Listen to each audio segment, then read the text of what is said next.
I'm very much looking forward to... Oh my god, I just dropped that in there. What in the hell? First of all, welcome to the channel and thank you for stopping by. When time permits, please consider subscribing. I'd greatly appreciate it. What we're going to do today is change the oil on the 390 Adventure. I've got about 100 miles until it's due, and I have a 200-mile trip planned for this afternoon, so now's the time to do it. Now, for this you're going to need an 18, a 13, and an 8. I use sockets, it's easier than wrenches, and I do recommend you go ahead and grab the kit. This includes both screens, the filter, as well as a new cap and a new O-ring. It's just really inexpensive. These are like $22 to $28 depending on when you buy them, and it's easier than buying the parts individually. In addition to the tools I just showed you, you may need a 12mm.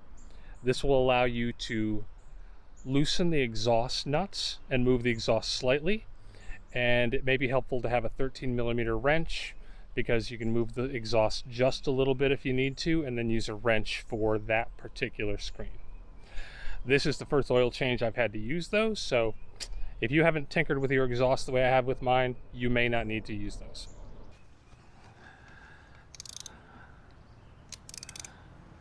This is an 18mm.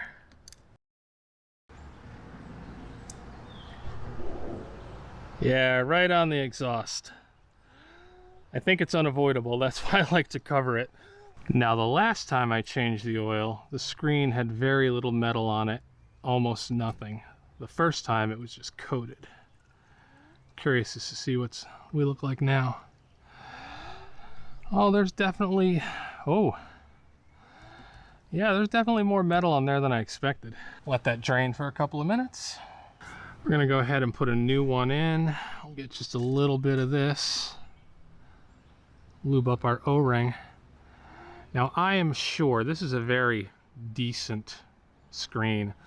I'm sure you could get away with not replacing this every time and just going ahead and cleaning it. But again, the kit's so inexpensive that I haven't really given it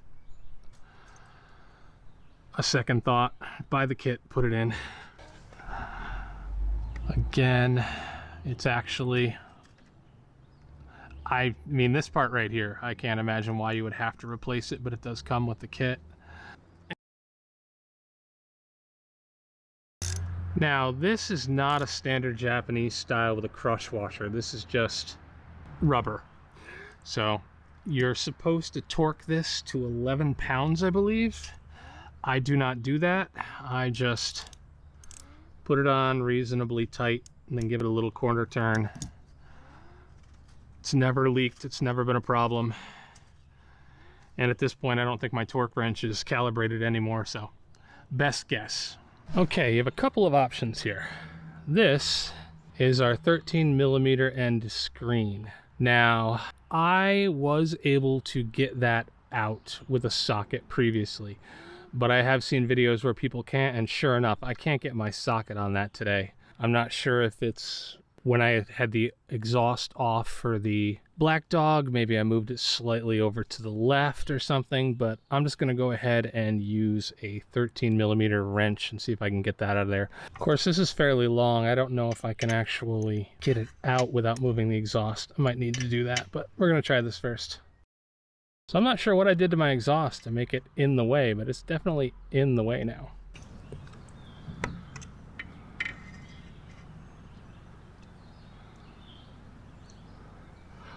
What in the hell?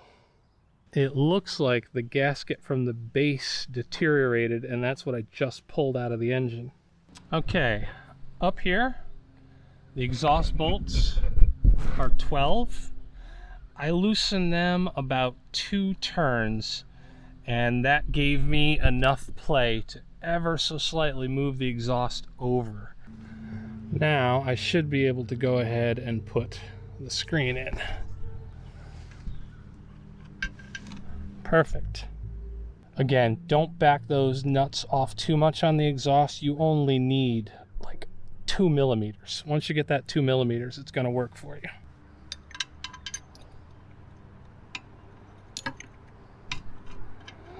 And guess who's going to go buy a ratchet wrench so that he doesn't have to do this next time?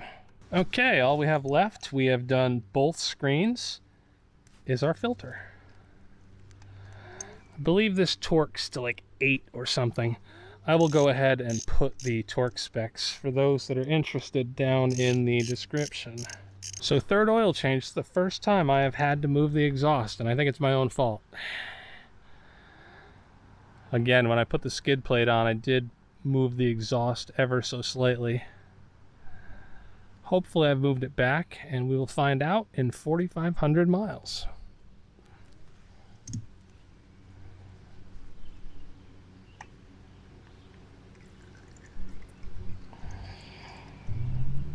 We have a new gasket for that. It's kind of sealed in by the rubber on the end. Just need to get it, convince it to come out. Gently, of course. There are threads here and I don't want to make a mess of those. There we go. That doesn't look too bad. Now I'm going to lean the bike. There's quite a bit of oil sitting inside of there.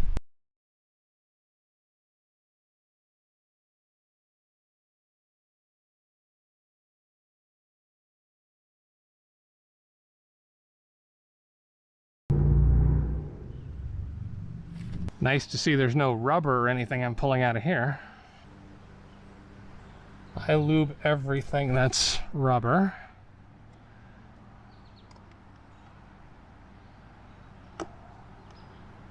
Nice little plop, lets us know it's done. Let's just get our new O-ring.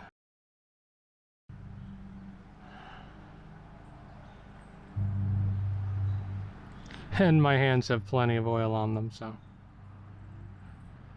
we don't need to worry about picking up extra oil for this one. Again, the torque specs for this will be down in the description. All right, let's get some oil in this bike.